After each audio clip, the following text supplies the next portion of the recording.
Hello, everybody. It's Jeffrey Daniel here, and hope you all are doing well. Hope you all are taking care of yourselves. As you see, I'm on lockdown mode. My beard is really coming out. I got the lockdown beard. So anyway, what I came on today was to answer some of the requests that I respond to the death and the passing of our beloved world renowned, spectacular fashion designer and my dear brother, Mr. Kansai Yamamoto. First of all, I'd like to give my condolences to his family, to his beautiful wife, to his two daughters, and his brother Yoshi Yamamoto. Not to confuse with Yoji Yamamoto, but his brother's name is Yoshi Yamamoto. He's worked with him in his company throughout his whole career. And to give you guys some backstory on my relationship with Mr. Yamamoto Kansai and how I got to meet him. And one of the reasons why I'd like to tell the story is because I would like to encourage people, especially the younger people, to always follow your dream, to follow your ambitions. That's one of the most important things that you can carry with you in life is your ambition, your own drive, your own dream. And in the beginning, other people don't see your dream. So don't worry about that because it's your dream. So they cannot visualize the same thing that you're visualizing until you materialize it. And then they go, okay. So anyway, first of all, in the 1970s is when I first noticed Kansai Yamamoto's fashion. In Shalimar, we wore some of his pieces. Me and Howard wore a sweater and Jody wore a piece in some of our photo shoots. And we used to buy it at Fred Siegel up on Melrose Boulevard. Not on the main shopping strip, but getting closer to Beverly Hills on Melrose Boulevard. There was off of Robertson, I believe. Yeah, there was a place called Fred Siegel. If it's still there or not, I'm not sure. And they used to sell Kansai Yamamoto. In fact, I caught Lionel Richie shopping up in there one time. And so I used to go there to buy big. And what attracted me to it was his bold prints and his bold colors. I don't like pastel colors. They're too soft for me. I love bold colors. And he delivered. Kansai Yamamoto always used very bold colors, very bold print. He would put Japanese and Chinese calligraphy, which in Japan they call it kanji. He would put big kanji letters across it, so you know that it came from Asia. He would use dragons, he would use tigers, he would use samurais, geisha, all these images of Japan, Asia, and China. So what we were doing, we were like vicariously living through his designs. We're getting that piece of Asia coming to us there in California and across America, in New York too. So a lot of entertainers, Stevie Wonder wore Yamamoto Kansai sweaters, Howard Johnson, of course Shalimar. There's a few people who caught on to his fashion. Michael Jackson, he had a couple of his pieces as well. I mean, it was just, he was one of the best designers in the world because the way he cut it, the design, the fits, the boldness. He even designed for David Bowie for his Ziggy Stardust days when David Bowie was doing his Ziggy Stardust tours. Kansai Yamamoto provided him with the image. David Bowie was looking for it, he was asking for it, and Kansai delivered for me, gave it to him. So it wasn't until 1984, it was in 1984, late 83 to 1984, that I was in Paris. I was spending a lot of time in Paris. I had left Shalimar, I was living in London. And so he didn't have a shop in London yet, but he had a shop in Paris on the Champs-Élysées, on their the big shopping strip there. So I used to go there. Then I heard that Kansai was coming to Paris for a fashion show for the Paris Fashion Week. So I asked the shop owner, the owner of the shop, I said, listen, Kansai's coming. Is there a way that I can meet him? And he goes, really, I don't know. Kansai is a very busy guy. I said, so, yeah, but I would like to meet Kansai. So I took all my albums that I had and some newspaper magazine clippings with me in it. And I took them there and I asked the guy, could he please show it to Kansai? And the French guy who owns the shop, he goes, really, I don't know what I can do. What's so special about you? I mean, Duran, they wear Kansai Yamamoto, and Elton John wears Kansai. So who are you? And I said, okay, but could you just please, I mean, my ambition, my persistence. So he took my package. So I went away. So I went back to where I was staying in Paris. Then I get a phone call the next day. And they said, hello, is this Jeffrey Daniel? I go, yes. And it wasn't a French voice. It's a Japanese accent. And he says, Kansai has invited you to his fashion show tomorrow. So can you come? I'm like, sure, yeah. So I went down, saw the fashion show. They had a seat specifically designated for me where they wanted me to sit. That seat was there for me. After the show, one of the staff came right to the seat and grabbed me and said, okay, Kansai wants you to come backstage. He can meet you. I'm like, okay, I've never been backstage. And this is like the Paris fashion. This is the big fashion shows, okay? There are all these models there, blah, blah, blah, going on. So I go backstage, and some of the models were still even dressed, and some of them were totally nude, because they stripped for their, quick changes of clothes and stuff. It's mostly a lot of women there, too. And I'm like, okay, So Kansai walks over to me and says, it's so nice to meet you. That big smile of his. So nice to meet you. Thank you for coming. What did you think of the show? I said, the show was great. I loved the show. It was amazing. He said, okay, listen, can you come to our hotel tomorrow? He told me the name of the hotel. It was in the Concord. And I said, sure, okay. So next day, I make it to the hotel on time. I walk in. One of his staff directs me into this, one of the rooms. What is it? The multi-purpose room or one of the meeting rooms, whatever it is. Yeah, it's a meeting room. There was a semicircle of Japanese sitting there. They all wore black. They had black leather backpacks, black leather suitcases, black rimmed glasses, and they're smoking these cigarettes. And it's just little old me. And I'm walking in the middle of this, and I'm like, okay. So I sat there, and they were all just so stone-faced. Just when Japanese were Japanese, before blonde hair, before they dyed their hair blue and all this other stuff, they were Japanese. So I walk in the middle of this, I'm like, okay, this is so, why do you want to meet Kansai? And I'm like, well, I love his fashion, I love his images, and, I just came from my group, and I'm interested in doing some things, blah, blah, blah, blah, blah, blah. Then Kansai comes into the meeting. So Kansai, once again, big smile, he just walks right in, shakes my hand, everything.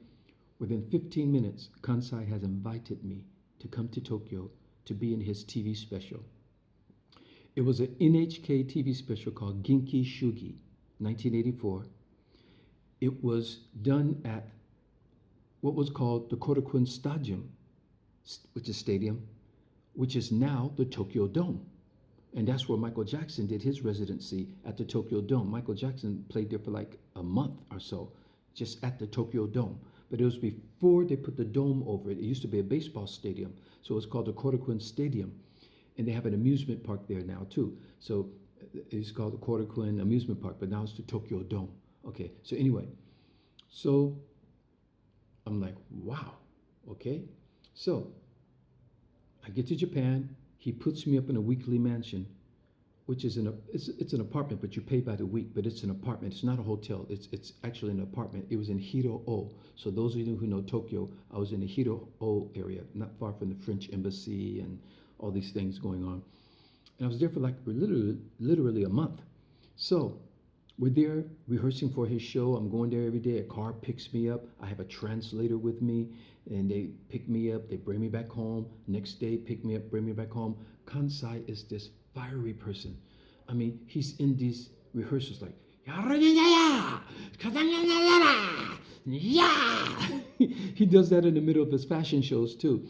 So I'm the only foreigner performing in the show. There's some foreign models there. Some European, female models were in the show, but I'm the only foreigner guest star that's performing in the show. And I worked out a whole dance routine and all this and that, and we worked out the best way to work the stage and all this thing. I chose the music and all that. And sure enough, it was an NHK TV special. Then Christmas came along, and Kansai said, Jeffrey, what are you doing for Christmas? I said, well, I don't know, probably go around to Q Disco and check out some things. That he said, oh. Picked me up, took me to his family house, and had me spend the night with his family for Christmas so I wouldn't be alone. and we've been brothers ever since. That's when I first met his wife. I met his youngest daughter, Mirai. The oldest daughter was in Paris, going to school at the time, and his mother, they were there. And his brother, Yoshi Yamamoto, was there. And I spent that Christmas of '84 with Kansai and his family. And we've been brothers ever since. He's designed specific pieces for me as well over the years. But mostly, I was just a Kansai junkie. I just loved his design so much. He also arranged with Sony Music to have a debut party for me. And I didn't know it until he told me. And the reason why he told me was Sakamoto Ryuichi wanted me to do a project with him. So when I told Kansai about it, that's when Kansai told me, wow, okay, well, I was going to have a party for you for Sony Music, for Sony. And I didn't know it. I said, really? So he had to cancel that so that I can work with Sakamoto Ryuichi. And I'm the reason for the first time that Sakamoto Ryuichi and Yamamoto Kansai came together. We had a luncheon on Aoyama Dori, and for the first time they met together because of me. The greatest musician of Japan and the greatest fashion designer.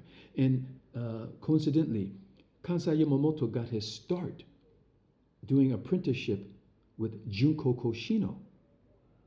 Now I go to London and I meet her younger sister, Michiko Koshino. And Michiko is my sister to this day too. And I love her fashion, yin jeans, and oh, she's amazing. So anyway, over the years, my relationship with Kansai, and another thing, he had stopped doing his commercial fashion around in the mid to the late 90s, and he started concentrating on his super shows, which he does these super shows. He did one in Russia, he did one in India, Vietnam. He would go to the side of a lake, and you're looking, all the people are facing right at the shore of a lake. Fireworks are going off over the lake, hot air balloons, dragons floating in the sky. These aren't fashion shows, these are super shows. Amazing things. And so he was planning on doing one in Scotland, actually next year, 2021. So last year, 2019, I met him, and he was coming from Scotland, and I was coming off of one of the first leg of the Shalimar tours, and we met each other getting on the same plane back to Tokyo. And that's when he was telling me about this. And we reunited again for the first time in a long time. And so I'm so grateful that I had a chance to spend his last summer together with him. Little did we know it would be his last summer alive. We never would have thought so. This time last year, we were together. And I mean, we went to concerts together, out to dinners together. We just did every day. He would just call me, Jeffrey, can you come to my office? Now, the main thing I want to say, and why I'm telling you guys this, is because I'm spending time in Nigeria now. And I was so impressed by the Nigerian Fashion Week. The Nigerian designers have come so up to par. I mean, when I saw the Nigerian Fashion Week here in Lagos, it was just so amazing. I was just like, wow. So I knew he was putting on a super show in Scotland for a guy who had designed a museum in Scotland, and he also designed Kansai Yamamoto's house. So I said, Kansai, have you ever done this in Africa before? He said, no. So we talked. I told him what was going on. I told him about the Fashion Week and the designers, the Nigerian designers coming up, and he finally committed to it. So it was just going to be my dream to bring such a powerhouse together of Yamamoto Kansai and the Nigerian fashion scene. And to show you that I had a meeting with him in his office, because this is what you get when I have a meeting. This is called the Nippon Ginki Project. That's what he calls it, the Nippon Ginki Project. And he gave me these to bring back to Nigeria, as a sample to show the people what he's about and what he does. So I had a few of these that I came back to bring to the people, showing his amazing shows that he does. I mean, these things are... And you see here, he was working with some guys from Congo. These guys, they're from the Congo here in Africa. So that was going to be my, what would I call that? My dream project. Also, I came up with the idea to put together a Kansai Fashion Museum Cafe. And we were going to open that for the 2020 Olympics in Tokyo. COVID-19 came along, so we had to scrap that because they scrapped the Olympics, because we knew that the world was coming to Tokyo for the Olympics. And I wanted a place where you can walk in and just see his designs everywhere. They will be showing videos going nonstop. People can come in to use the Wi-Fi that are in town for the Olympics, get something to eat. Some of his pieces will be there. Souvenirs will be on sale, and basically showing the history of Kansai Yamamoto, showing from his starting all the way to working with David Bowie to putting this show together, the 80 early 80 fashions to the later fashions, all the way to the 90s, all the way to the Super Show. So it's going to be like a museum, but a museum cafe, a cafe museum where they serve food, they would serve drinks. We would have people performing there on certain nights, maybe have a karaoke going on, where all the people that are there in town to do. So these were the projects that we were working on this time last year, to let you guys know what I was doing with him. So I would just, I know that in America, UK, other places, you might not get such in-depth information about who he is, what he really was. He was a fashion designer. And then my relationship with Mr. Yamamoto Kansai and the brotherhood that we kept sent from 84 all the way till now. So, and for you out there who wore his fashion, you guys know, so I know Howard Johnson, other different entertainers, I know you guys really love his fashion. If you wore anything by his, it was like how can I say? It was like a masterpiece. You just kept it forever, A lot of my stuff I kept forever until I had a house fire in Osaka back in 2014. I lost a lot of stuff. I just have a few things today that I had from the days. But anyway, I just wanted to share you guys, my experience with Mr. Yamamoto Kansai, and just to let you know a little more about who he was and what he was doing outside of fashion. Also, he designed the Skyliner Express train that goes from Tokyo out to Narita Airport in Tokyo. He's just designed a brand new train, and the train is being debuted in Japan. So this is the kind of stuff he did. Silverware, car interiors. He had Kansai Yamamoto condoms. He had the Yamamoto Kansai condoms. I mean, he licensed a lot of things, and they branched out. So it wasn't just fashion. And so do you see where a little guy like me coming from Los Angeles, born in Aliso Village on the other side of the First Street Bridge, close to Little Tokyo, just having that ambition got me on Soul Train, onto Solar Records, which was Soul Train Records at first, into Shalimar, working with Michael, working with some of the biggest fashion designers in the industry. And Kansai Yamamoto, he was like, that man was just like a powerhouse. He was a powerhouse all the way around, just his energy. He came to London to open up his London shop, and that had to be about 80, maybe 85, between 84 and 85, he opened the shop in London. And he called me, let me know he was coming in. He came in, all the press were there. I took him there. He went in, so I let him do his thing. I'm just laying back and stuff, Then he comes and say, Jeffrey, do you know a place we can go and just go out and get a drink real quick? I said, okay. So I took him to a place. We went upstairs. He had a drink. We sat there for a while. He was just chilling. He said, okay, I'm going back in. And after I go back in, I'm going to say goodbye. But nobody's going to know I'm staying in London. They think I'm leaving tomorrow. But don't tell them. I said, okay. So he went in, said goodbye to everybody, took him out, took him back to his hotel, and he stayed with me in London he stayed at his hotel, but I took him out. He wanted to see some shopping areas and this and that, and I just took him around for the next 3 days, and then he went back to Japan.